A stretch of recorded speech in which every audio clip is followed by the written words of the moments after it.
Muy buenos días, buenas tardes, buenas noches para todos. Eh, en este día vamos a hablar sobre la medición de la vaina del nervio óptico en pacientes neurocríticos. Mi nombre es Juan Diego Ciro, yo soy anestesiólogo intensivista en Clínica Las Américas A1 en Medellín. Tengo una maestría de bioética de la Universidad del CES. Soy magistrado del Tribunal de Ética Médica, soy fundador de LAVIC y soy profesor de neurotrauma de la Universidad de Cambridge y Meditech. No tengo ningún conflicto de interés para esta conferencia y en primer lugar agradezco a todos ustedes por estar aquí. Agradezco al doctor Jorge Mejía por la organización de este evento, al doctor Camilo Rodríguez por el organizador de esta sección, a todos los organizadores que tienen que ver con una parte académica que es difícil y en esta época un poco más, y a la industria que se ha hecho presente para que todas estas simposios y actividades académicas sean posibles. Muchas gracias. Esta es la ciudad donde vivo, Medellín, convulsionada todos los días, pero estamos viviendo en esas ciudades, trataremos de que cada ciudad siempre sea mejor. La institución donde trabajo, la Clínica Las Américas, una empresa A1 en Medellín. Esto es la unidad de cuidado intensivo de nosotros. Quiero resaltar que la música es parte de la recuperación en muchos de nuestros pacientes, en especial los pacientes neurocríticos. Eso está mucho más comprobado que la aspirina para el dolor. La monitorización no invasiva cada día coge un gran auge entre nosotros, sea por la dificultad de que tengamos la monitoría invasiva o porque esta es un poco más fácil de tener al lado del paciente la mayoría de las veces. Nuestra familia, una razón para vivir. Mis hijas que en diferentes conferencias han ido pasando por todo esto y ya son terminando sus estudios de medicina las dos. Nuestros pacientes, la razón de ser. Este es un paciente politraumatizado, el cual tiene presión intracraneana, saturación del bulbo yugular, catéter de Swan-Ganz cuando lo utilizábamos antes, ya no tanto.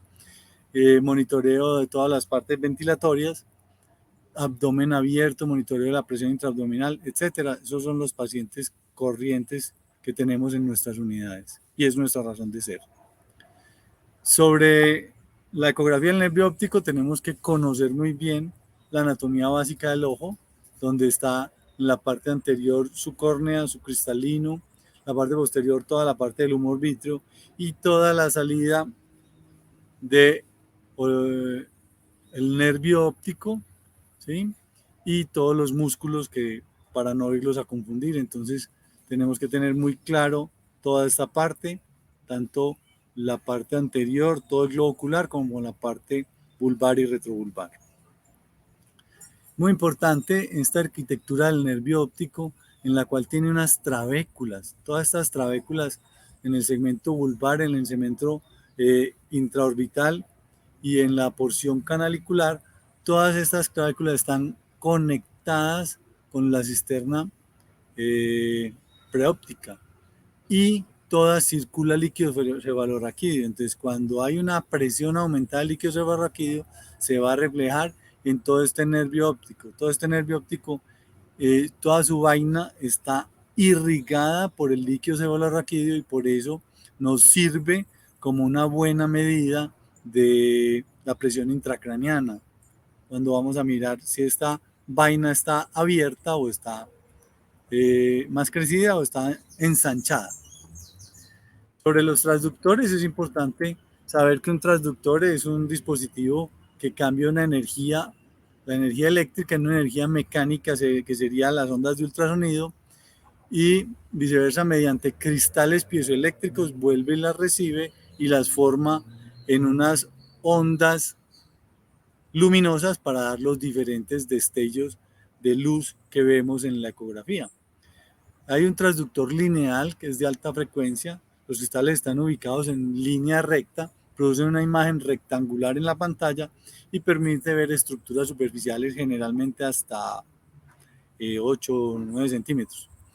Y hay un transductor curvo de baja frecuencia que produce una imagen biconvexa y permite ver estructuras más profundas como para el corazón, como para algunas veces en abdomen, y en Doppler transcraneano nos sirve el transductor curvo, pero de baja frecuencia, de 2 a 5 Hz. La medición del Doppler del nervio óptico, de la ecografía, vamos a tener una medición axial y una medición sagital, ¿sí? Entonces ahí está el M2, que es un medidor sagital, y este es un medidor M1, que es un medidor axial, es el más común que utilizamos. El transductor, recordar que es el transductor lineal de 7.5 Hz, y vamos a tener un operador en la parte posterior o en la parte anterior, recordar, abundante gel y tener una angulación temporonasal muy pequeña, de 10 o 15 grados, para poder enfocar todo el globo ocular. Entonces, esta es una técnica cuando nos hacemos en la parte posterior, ¿sí? Vamos a apoyar el brazo o la parte palmar sobre la frente, y cuando estamos en la parte anterior vamos a apoyar la palma, la región palmar, en la mejilla, nada sobre el ojo, lo menos presión posible sobre el ojo. ¿Qué vamos a visualizar? Entonces visualizamos en la parte del polo posterior, definimos, hay una porción muy radiolúcida que es brillante, que es hiperecoica, que es la papila exactamente. Desde ahí medimos hacia la parte interna del nervio unos 3 milímetros, y después hacemos un ángulo transverso o una línea transversa perpendicular a esta línea para medir la distancia entre una vaina, un lado de la vaina y el otro lado de la vaina. Si el valor es menos de 5, estamos muy tranquilos en que el paciente no nos va a presentar hipertensión endocrinal, y enseguida vemos a ver cómo pueden ser otros valores. ¿Por qué 3 milímetros? Entonces se hizo un trabajo donde se midieron por tomografía y por ecografía los diámetros de la vaina a 3 milímetros, a 6 milímetros y a 9 milímetros, y encontraron que donde más correlación había entre la tomografía y la ecografía era a 3 milímetros. Esto no fue una diferencia significativa, pero fue suficiente para que tomáramos esa medida de 3 milímetros, la cual es la que usamos para medir el diámetro de la vaina del nervio óptico. ¿Qué riesgos tenemos con la ecografía del nervio óptico? Entonces tenemos un riesgo térmico, un riesgo mecánico y un riesgo irritativo. ¿Cómo los vamos a disminuir estos riesgos? Si exponemos el ojo a menos de un minuto, no vamos a tener calentamiento. Si no hacemos presión, no vamos a tener un riesgo mecánico. Y si protegemos con bastante gel, eso no va a tener un riesgo irritativo. Esto calentaría el ojo si lo dejamos más de un minuto, no siempre, pero trataremos siempre de tener menos de un minuto y paramos y volvemos a iniciar. Puede disminuir la circulación si hacemos mucha presión sobre el globo ocular, o puede ser irritativo según el gel que utilicemos. Estos son los riesgos básicos que son manejables y son evitables. ¿Qué ventajas vamos a tener con la ecografía de la vaina del nervio óptico? Primero, que el paciente no recibe irradiación con riesgo de cáncer. Segundo, que es reproducible a las 7 de la mañana, a las 9, a las 11, a las 3. Se puede hacer un seguimiento, ¿sí? Que es de bajo costo, que es al pie de la cama y que no tiene trastornos o riesgos infecciosos porque no es no invasivo. En cuanto a las medidas, en la evaluación transorbital, entonces debemos programar el equipo, tener un equipo que tenga oftálmico, el modo oftálmico o el modo superficial, que es el que utilizamos también para los bloqueos, ¿sí? Con una profundidad que mínimo sea de 4 centímetros para poder ver bien el ojo, ¿sí? Utilizamos la presión o el dispositivo sobre el párpado superior. El operador, ya como lo habíamos dicho, si está en la parte posterior, pone la palma sobre la frente, y si está en la parte anterior el operador, sobre la mejilla. Se hace un eje axial y luego con 90 grados se hace el eje sagital. Entonces procedemos a congelar la imagen, retirar el dispositivo de la pieza piezoeléctrico, o sea, el transductor del ojo, y sobre la imagen congelada procedemos a hacer todas las mediciones, ojalá en ambos ojos. Vamos a mirar cómo vamos a hacer eso. Entonces, la medición de la vaina del nervio óptico, podemos hacer la medición de la PIC en muchos de los pacientes neurocríticos. Recordar que el gol estándar de la medición de PIC es el catéter ventricular, pero la medición de la barra del nervio óptico vamos a ver que es muy útil para evaluación de esta misma PIC. Es nuestra mejor opción de monitoreo no invasivo, nos ayuda a estar al lado del paciente, es muy útil si lo hacemos varias veces al día o cuando creemos que sea necesario, es fácil de realizar, de bajo costo y de bajos riesgos, y se requiere aprender de estas técnicas no invasivas. Se supone que el aprendizaje para uno poder hacer bien un nervio óptico es simplemente con medición de 6 a 12 ojos. Es algo demasiado sencillo que en menos de un día o 2 días puede hacerlo. Entonces, aquí vamos a ver los cálculos de la PIC, cómo puede ayudarnos la vaina del nervio óptico. Aquí tenemos el monitor. Este es un ecógrafo común y corriente. Lo prendemos, lo podemos tener conectado o no, si se prende la batería. Buscamos el modo, aquí es modo superficial, pero también existe el modo oftálmico, que también lo podemos hacer en modo oftálmico. Esos son los modos que tiene nuestro ecógrafo.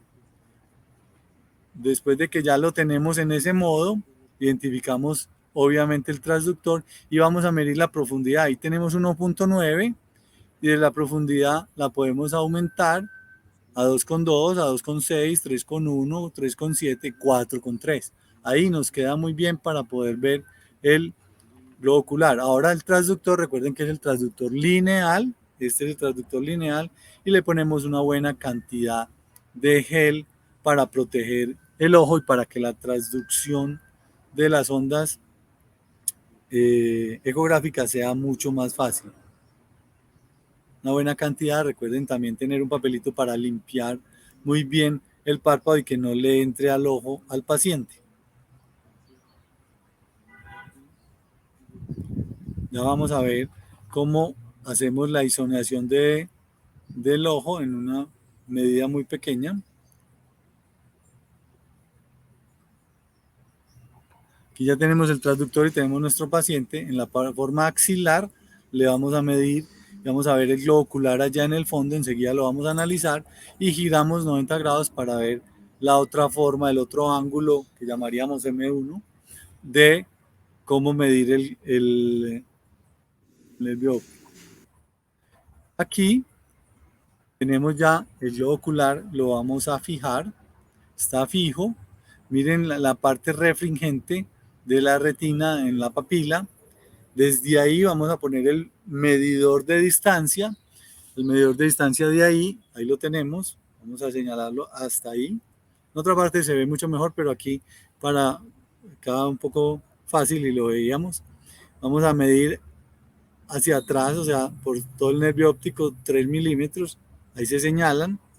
Lo fijamos en 3 milímetros. ¿Sí? Y después vamos a hacer uno transverso. Aquí nos quedó corto porque la vaina del nervio óptico es un poquito más amplia.